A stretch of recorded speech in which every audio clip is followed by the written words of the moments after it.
Welcome to Newrealities. I'm Alan Steinfeld, and this program is about the exploration of our consciousness, how we're evolving. And my job has been to search the planet for those people that are part of this wave of ascension, this wave of transformation.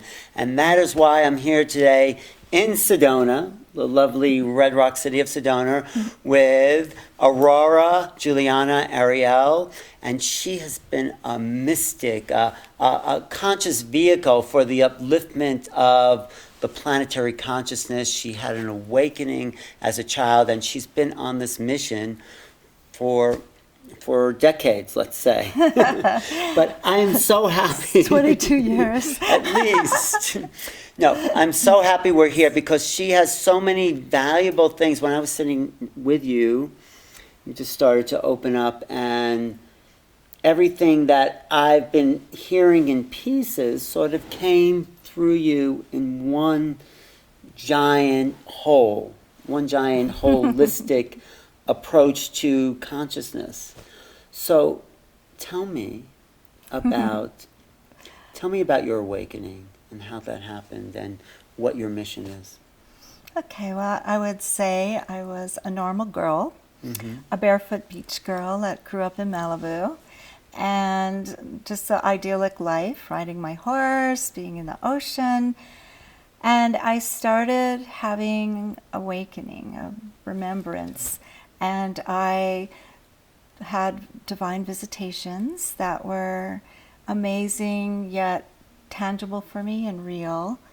And these visions that were forthcoming that allowed me to wake up to the planet, what is happening here, what were the potentials, and why I'm here. So you had divine visitation. Did they freak you out at first? What do you mean, divine visitations?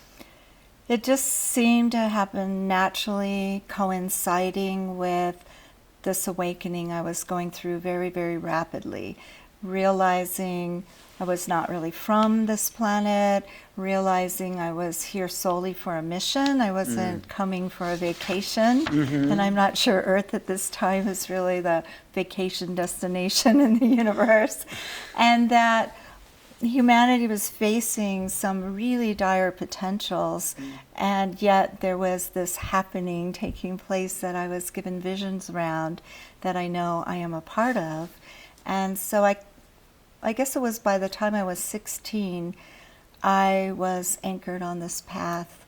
I had a planetary conscience and caring, and I was fully focused on what I called the one focal point for me to fulfill my mission would be to just follow my inner divine self unfailingly. So who appeared to you? What beings?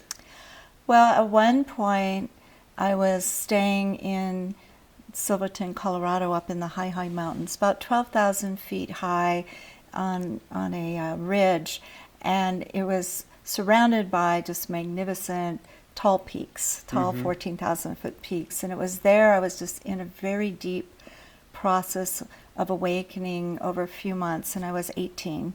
And one day I got drawn to go to the very top peak, and there angel, I don't know who he was, masculine and very big, appeared to me. Sounds like Michael. It was somebody, Well, I'm whatever. not sure. So yeah. appeared to I you. mean, I have met Michael and others of the archangels now and all that, but this one didn't give a name, but he showed me a lot of the dire potentials that were soon to come upon humanity. And I had never read about anything like this or heard about it. But years later, I actually read Casey and some other seers, and it was exacting.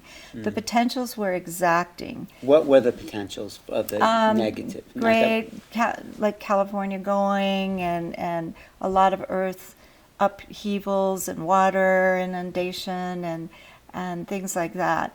And just humanity in travail. And yet he showed me, it's like he transferred a key.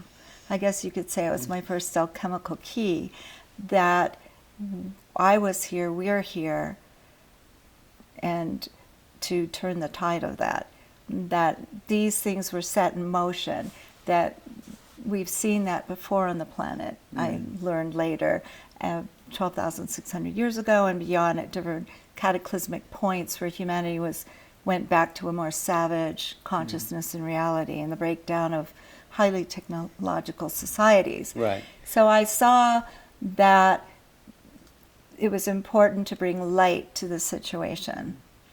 And I also knew by then, the only thing I knew about my mission was that I was a vessel of healing and light for the planet. I didn't know I would grow into a global healing mission. But what is your big healing global mission now? How would you sum that up for people, if you could? Well, it has 7 vehicles of positive planetary change. And so through the Temple of Sacred Alchemy, we have a lot of global healing forums that I facilitate monthly with my connection to the divine realms as a vehicle and vessel of these divine healing activations. But what is the actual? I'm sorry.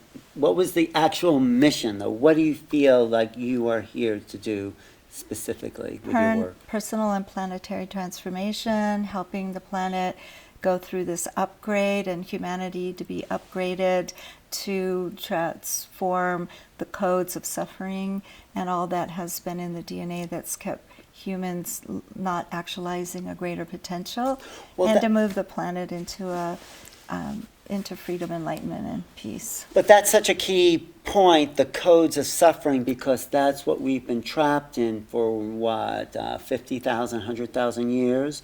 So how do you undo the codes of suffering? That became my life's work and mission, a really focal mission, because my mom started this whole cycle of illness that drew me into suffering, and it really helped me get to the heart of this planetary calamity, this great travail going on, and the histories of it. And so basically my quest was, what is at the heart of suffering, and is there a remedy? Is there a cure? Tell us, please, because we're tired of suffering. No more suffering. Well, at the same timing, I had different people coming to me with the most impossible cases. They would somehow find me. I didn't have a sign up or anything. Because you were you had a PhD in psychiatry. Even before I had my doctorate in psychology, I, from the time of 16, somehow had an innate ability for going to the deepest levels of the psyches of humanity and facilitating a healing and a global healing. And then also an innate ability to find and work with aspects of self that were holding conditions in place. So later on, I developed it all into a counseling theory and practice, like Gestalt and all that. Right, and I'm sure you help lots of people. But what is, like, people watching, what are the codes to free them from their suffering matrix? I'm getting to that. Okay. I definitely am going to share. Okay. But I just want to give a little background to it, okay. because I think it's important that, it has been a quest, and that with all these impossible cases coming to me, things that people have thought were unchangeable, irreversible, or incurable, I was able to figure it out. And I found in thousands and thousands of cases, 100% of the time, that all the adverse conditions we're faced with that create misery and suffering are coming out of the unconscious and the subconscious. Not only that, I was able to identify as I worked with people and they had this configuration they're dealing with, this illness or this impossible abusive relationship or whatever it was, financial, that as I traced through the parts of self that were getting upset over this, I could find literally what they say in psychological terms as subconscious subpersonalities. These parts of self, or younger parts of us, wounded parts of us, that are actually have a programming. They took on beliefs at one point in time, and that started the human programs running. They might have taken on society, or they might have family lineage, their heritage, national lineage, and our soul journey lineage. And that these beliefs create patterns that then get projected out into our life, into this holographic field in the movies, the adverse movies we're going through. So the one exciting thing that I found about this is through this understanding and the healing process I developed, that I called the quest. It's a sacred alchemy healing process that inner transformation of self, or transforming these baser aspects of self back to the gold of the true nature to allow us to actualize a higher potential, that this is how we could actually end suffering on earth.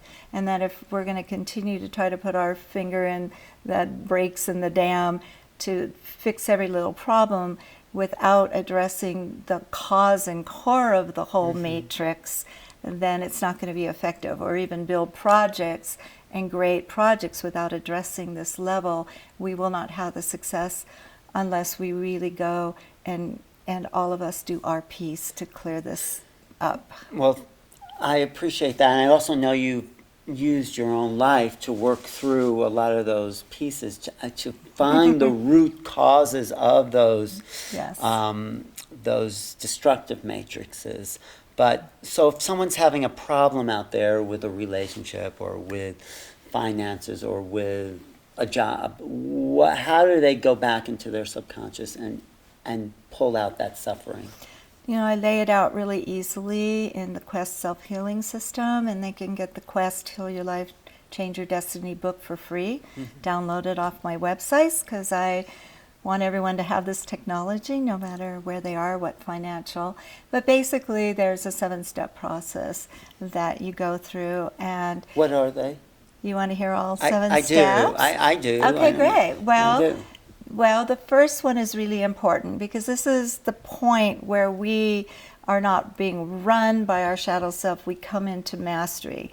So basically, when you're upset, it is essential to go in and tune within instead of what they're doing to you out there, right? You're going to go in and feel that upset, and then you're going to step back. It's like you're going back into a neutral observer position. So you're observing the upset without identifying what you're First of all, you're in it, right? Of Right. course, we're angry or whatever. We're sad or depressed or, heartbroken, yeah. frustrated. Yes. But it is through the emotions we can really get to the unconscious, and it's kind of the next level down. And basically, the way to do it is to step back from it, just take a breath. After you've, let yourself feel it, you can even like, how big's that anger? Is the whole planet a seething volcano? And then step back to get a visual image of the actual part of you that is having the upset. When you do that, step number 1, you are no longer being run by your shadow, you are in command. So that's the first step of mastery.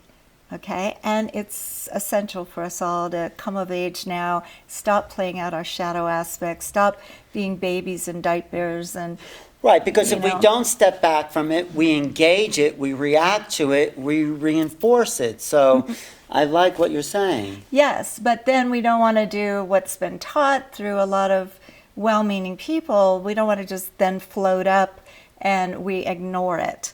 Because I found out if you ignore these aspects, you ignore a big piece to the puzzle. And that piece to the puzzle is these subconscious aspects are directly related to the outer condition you're dealing with.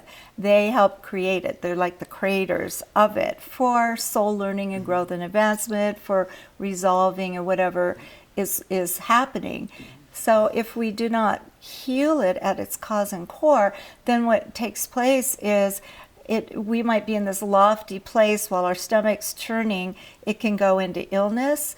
It will perpetuate the dramas because it's not healed. So the programming is, the virus in our human computer system is not healed and transformed. Right, so step 2 then is what? Step 2 is now we move our attention over to speaking directly with the unconscious aspect. So that's why getting a visual image is hugely important. So once you get that image and you can start dialoguing, what happens is you start bringing it through the rest of the 7 steps. Step 2 is, now we understand the subconscious aspect is somehow related to the outer condition.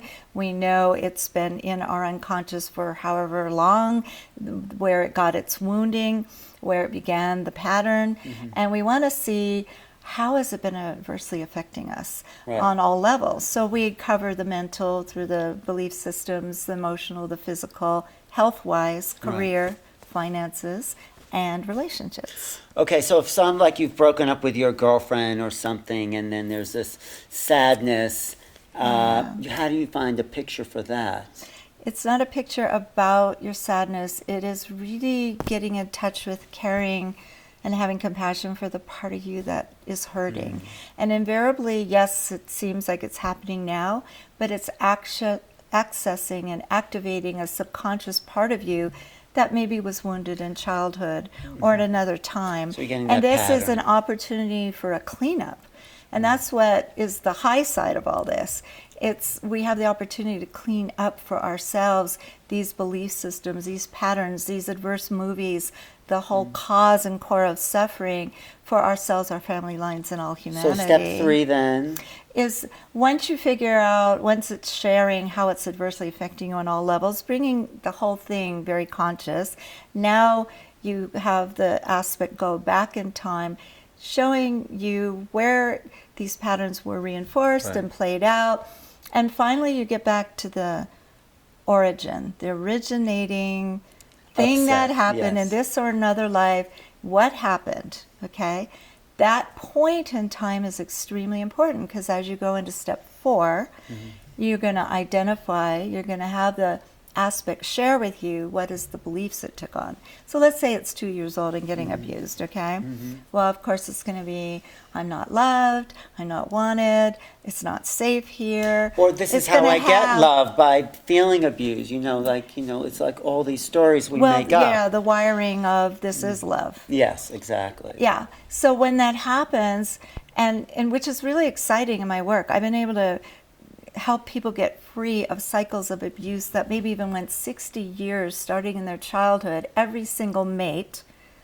And I do want to say this, not because these people want consciously, I want to be abused, I need to be, so out of the 10 suitors I'm picking the abuser. It's all unconsciously done. If we have this programming that love goes with abuse, so we're not deserving, and maybe underlying religious beliefs about the need to suffer to redeem ourselves, then these movies are going to keep playing, and they're going to go lifetime after lifetime, and we're going to be in this matrix earth where we keep coming in, and it's ever new misery and suffering playing out. So the 5th step then is? The 4th step then is to identify the beliefs. Right. Then we take the aspect to see how those core beliefs created the adverse situations and all of the continued abuse, let's say. The patterns throughout our lives. Yeah, so we bring them all the way back up to the present. Right. Now we go back again, and we help, that aspect now is able to see the patterning, see the whole thing from a higher vantage point, and sort through, the third part of step 4, and to really see the truth. Well, it's not that I'm unlovable, it's not that I deserve abuse, my parent didn't have parenting skills or conscious, and so it undoes. It's at that point where the first healing begins, and it's about unraveling that aspect from false beliefs, misconceptions, and misinterpretations. It's an exciting step, because everything starts lightening up. Even the aspect that you're seeing will start, transforming. And then people start to feel different. They start to feel different about themselves. They actually have more energy. They starts freeing up that block. Right. So then the 5th step is? The 5th step then is very exciting, and it is to have the aspect go up to the higher vantage point of the kind of a soul overview, and look at things from the point of your soul coming into embodiment, having this experience happen and play out. What would be the gift in it all? What would be the positive? What was the learning? Why did you create that in your... Yeah, what's good about it? What was gained and attained? So it's usually strength, compassion, caring, self-loving. So there's always a beneficial side, right? Because really this holographic reality we call Earth is a major soul learning module. And souls come here and they have their own individualized modules that they set up with their precepts and their book of life, and get their spiritual team of assistants, and off they go in their vehicle of soul learning and growth. But up until now on the planet, souls have been pretty much encoded immediately and suffering and perpetuating in their own little virtual reality game, each time taking over where they left off. And these patterns have continued, and there's been too much suffering. There's Of been course, so much suffering we haven't actually on this known planet. how to get free. We thought suffering was a part of the human And important. matrix. So then in the sixth part, Sixth part is when the aspect is ready to step free, because now it knows it had misinterpretations that cause a pattern. Now it knows it learned and grew tremendously and attained great things.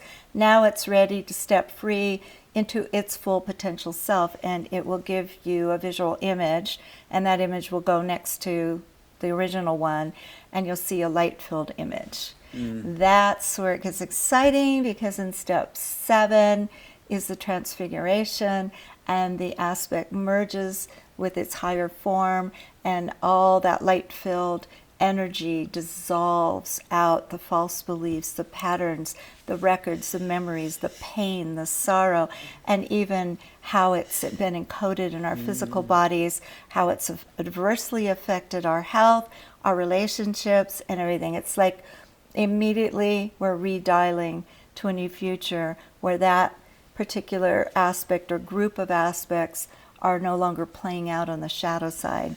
Now they're in their full potential, aligned with our highest destiny, our highest intention in bringing out the divine plan. And so now there's a new future for ourselves.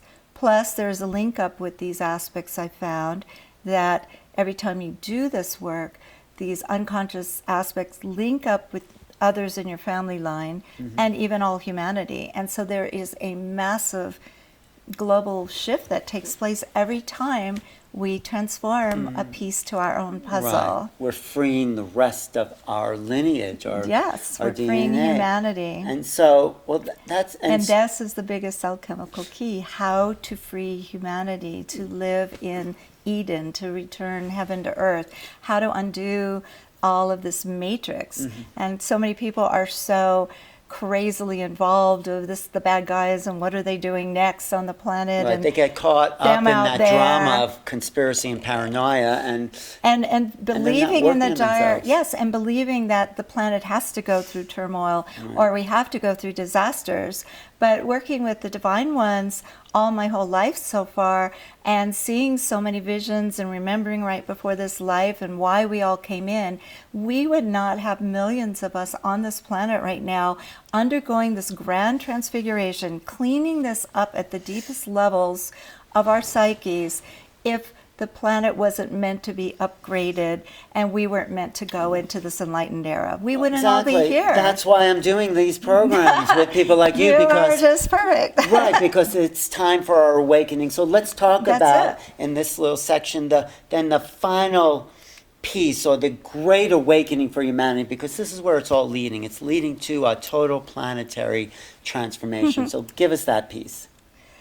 Of exactly what facet of that? How is what that? you say, the greater, the higher destiny of humans, Yeah. of the human programming awakening. What does that look like? What does a planet like that look like? Yes, well, we're all encoded with it. And what I would call, or what the divine ones call, the front runner souls who came in mass in this time to undergo this transfiguration and to birth this new reality, it's encoded within us. Our destinies are encoded.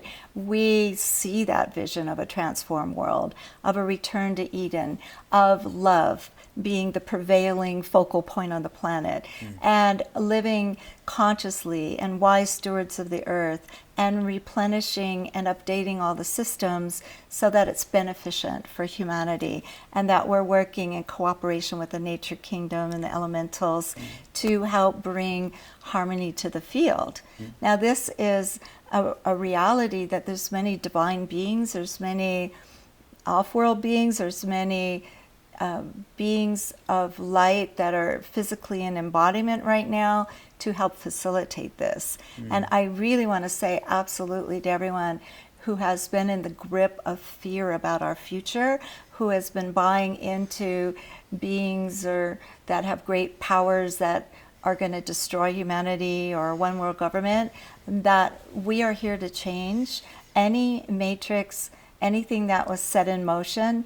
And because we're in a holographic field, that earth is highly mutable, easily changeable. And I found a way out with the sacred alchemy that this inner work changes everything, changes your future, changes your relationships.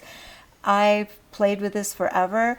This is our way out. And if we all do it together and then be in our authentic selves most of the time, which is a byproduct of doing inner work. So you're no longer in the shadow all day, irritated, frustrated, angry, mad, upset, feeling insecure. No, the second it's running, you're transforming it. In minutes, you're back to yourself.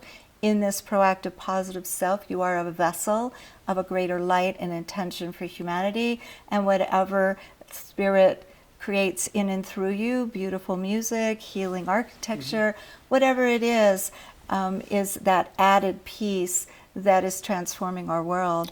And in this way, we're working together across the planet. Everything's getting upgraded.